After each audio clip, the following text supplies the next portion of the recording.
1, 2, 3, come on!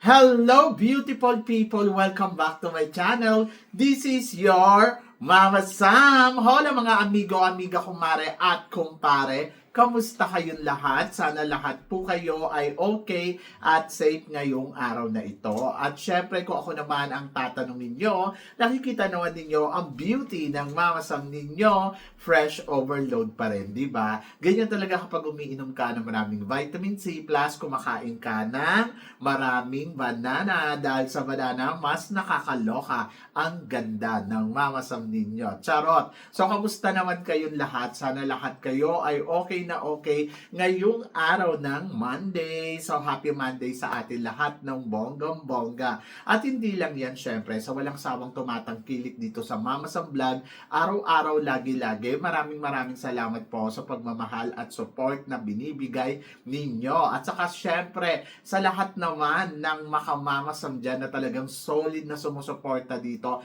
araw-araw, lagi-lagi, maraming salamat guys sa inyong lahat. Kaya naman ngayong araw na to, marami akong hatid na chika sa inyo na talaga naman, oh my gosh, magtataas ang kilay ninyo ng bonggang-bongga sa mga pag-uusapan natin ngayon. Kaya guys, wag na nating patagalin ang ating mga chika. Syempre para sa una nating chika, Miss World Thailand, magkakaroon daw ng competition. Anong chika mo dito, Mama Sam? Well, ang chika ko dyan ay bongga yan.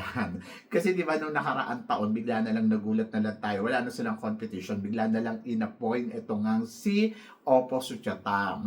Kumbaga parang sigurado na siya na ang mananalo. Wag nang mag-compete. Tama ba yung ginawa nila nung nakaraan taon? Yes, tama yon. Una, tipid sa budget. Di ba? So, tama yung ginawa nila. Kasi kung si Suchata lang din naman pala ang lalaban, siguradong mananalo na, di ba? Kumbaga para wag na tayo magsayang ng oras at panahon. So, appointed na. So, sa ngayon, wala silang makuha na kung sino i-appoint nila bilang kandidata ng Miss World. Kaya, magkakaroon sila ng pageant this year. So, yon. So, magiging open siya sa mga gustong sumali. Alam nyo, ako kasi guys, halimbawa, noong nakaraan taon, hinintay nila si Krishna Gravides na sumali, di sana, in-appoint na lang nila si Krishna. Yung parang dito sa Miss Grand, alam naman pala nilang gusto pala sumali ni Emma Tiglao, at ayun, hinintay pala nilang makaluwang-luwang sa Emma Tiglao, di sana, ang ginawa na lang nila ay inano na lang, wag na sila nagkaroon ng pageant. Alam mo yun, kasi parang wasting time, and then at the same time, alam mo, na gusto din talaga kumita ng organization, no? So, ang akin, para maiwasan na yung mga ganito, kung meron din naman pala kayong kandidata na kinausap na, huwag na kayong magpa-pageant, kunin na lang ninyo siya at a point. Kasi nga tulad ng ginawa ng Thailand dito sa Miss World, di ba? Parang ang focus nila, paano ba tayo mananalo ng Miss World? Ayun kasi yung target nila. And then nakita nila si Oppo Suchata na pwede siyang pang Miss World. So, in-appoint na lang nila at wala namang masama doon. At tingnan naman ninyo, di ba? Nanalong Miss World. O, di ba?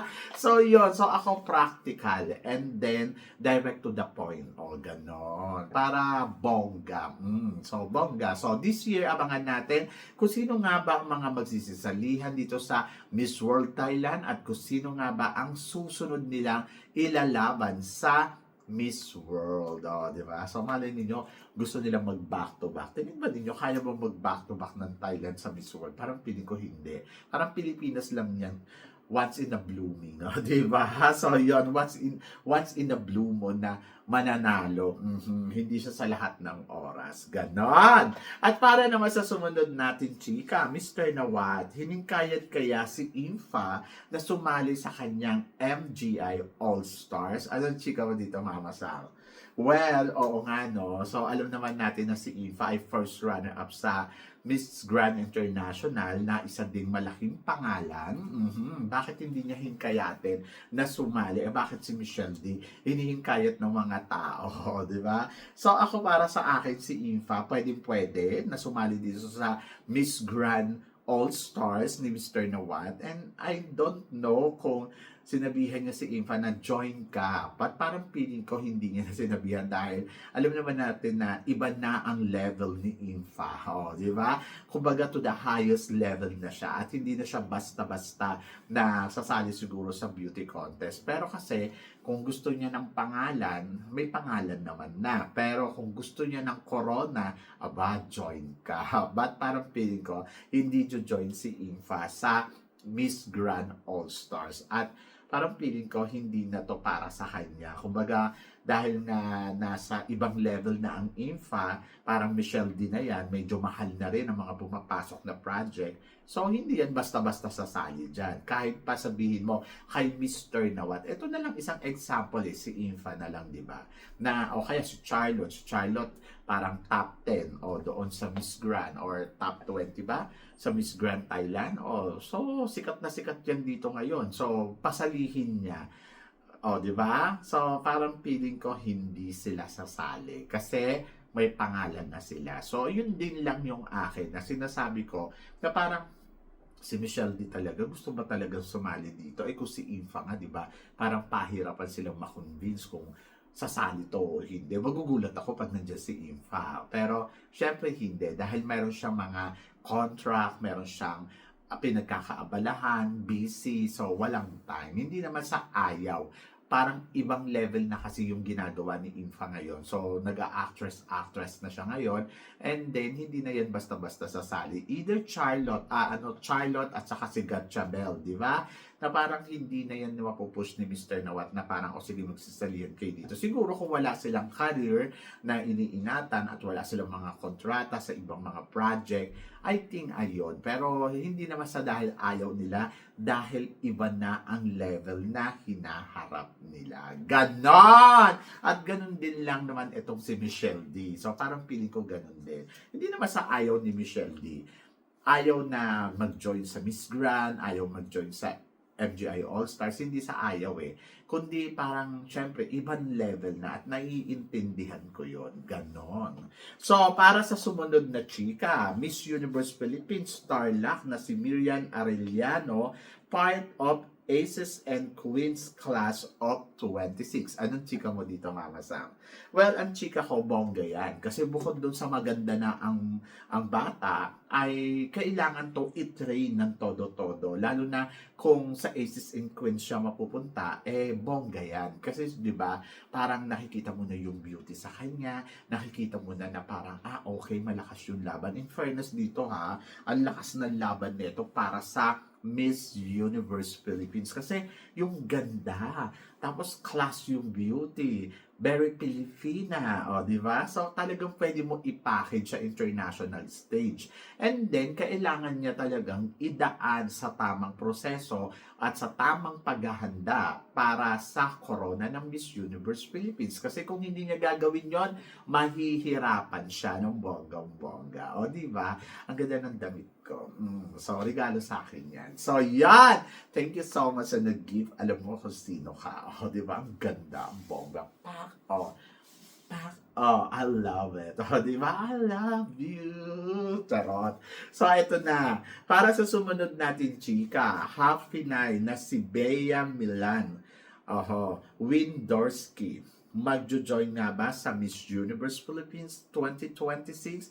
Anong chika mo dito, Mama Sam? Syempre, dati siyang Miss Earth, di ba? Na naging runners-up nata sa Miss Earth or Miss Earth Water or Fire, kung di ako nagkakamali.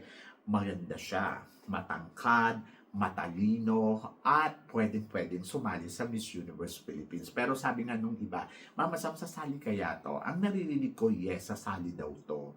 Pero hindi ko alam kung this year, hindi ko alam kung ano ba, talaga bang ipupush nila to. Pero kung sakaling sasali siya, magiging malakas ang laban niya sa Miss Universe Philippines. Kasi para lang tong level ng ni Arbony, pag nakuha nila yan. Kasi magaling magsalita, tapos matangkad, tapos may ganda. So talagang level Arbony to. So bakit pa pakakawalan ng Miss Universe Philippines kung gusto niyang sumali, di ba? Sapat na si Arbony noon, sumali na lang siya sa Miss Universe Philippines So tama yung decision niya na mag-try.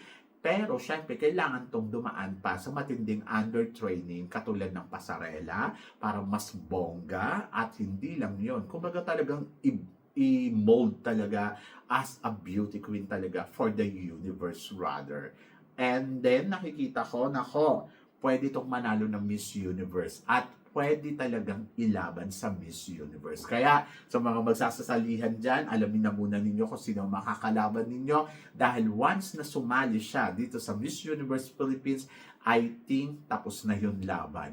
Kasi may height, di ba? May height, may talino, may ganda. So, saan ka pa? So, pag dinala mo yan sa Miss Universe, aba, kakabugyan doon ng bonggang-bongga, lalo na kung in-under training yan. So, interesting. Di ba? So, para tong lumilevel na Catriona Gray, lumilevel na Arbony. So, jackpot tayo dyan pag nagkataon. Kung sakaling matutuloy nga siya dito sa Miss Universe Philippines for 2026. So, antabayanan natin yan. So, yan.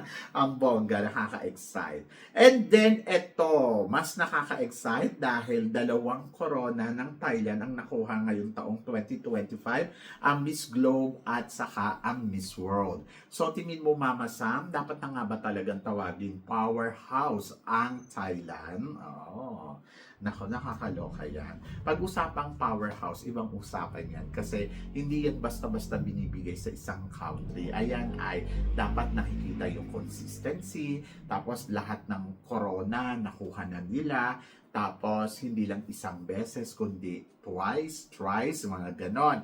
Tapos talagang makikita mo na isa sila sa mga matapang at kinakatakutan. Hindi imposible dumating yung panahon na makuha na to ng Thailand. Pero hindi to ngayon. Charot. So, yon. So, siguro, maganda yung nagiging record nila kasi tulad niyan ngayon, napapansin na yung beauty nila sa international stage. Hindi na sila masyado nahihirapan na, alam mo yun, na parang naghihintay kung kailan sila mananalo. Kumbaga parang ngayon nagiging madali na lang sa kanila. Nung mga nakaraan lang, nanalo sila ng Miss International, nanalo silang Supranational. Ngayon, nakuha na nila ang Miss World. And then, hindi imposible na sumunod ang Miss Universe, di ba? So, ando doon sila sa parang sige lang, laban lang. Pero, in fairness sa Thailand, namamayag pag nakagad sila ng bonggang-bongga. Kamusta naman ang mga kapitbahay nating Betchin at Indonesia? So, di ba? So, yon, I hope na sana ang Vietnam ay ganyan din, mamayagpag din sila sa international stage. Ang Vietnam kasi, masyado silang parang ang feeling nila, ay, eto na, magaganda kami. Magaganda nga sila, kulang naman sila sa training. Dapat mag-under training din sila ng bonggang-bongga. At saka nandoon na kailangan talaga yung mga piliin nila, hindi lang basta maganda, kailangan may ibubuga talaga. And then pagdating naman dito sa Indo, kailangan din yung magpalahi para alam mo yon na parang mas bumongga pa ang inyong mga lahi at para pagdating sa future, maging powerhouse kayo, hindi yung pangarap lang, charot. Anyway, so good luck, di ba, sa mga kapitbahay natin katulad ng Indonesia at saka Vietnam. Ang mga Laos at Myanmar, umaarangkada na rin naman eh. So, tingnan natin sa Thailand kung ano pang maipapakita nila sa mga susunod na laban sa international pageant. Actually, marami din naman sila mga bala na nakikita natin na parang, okay, kaya neto.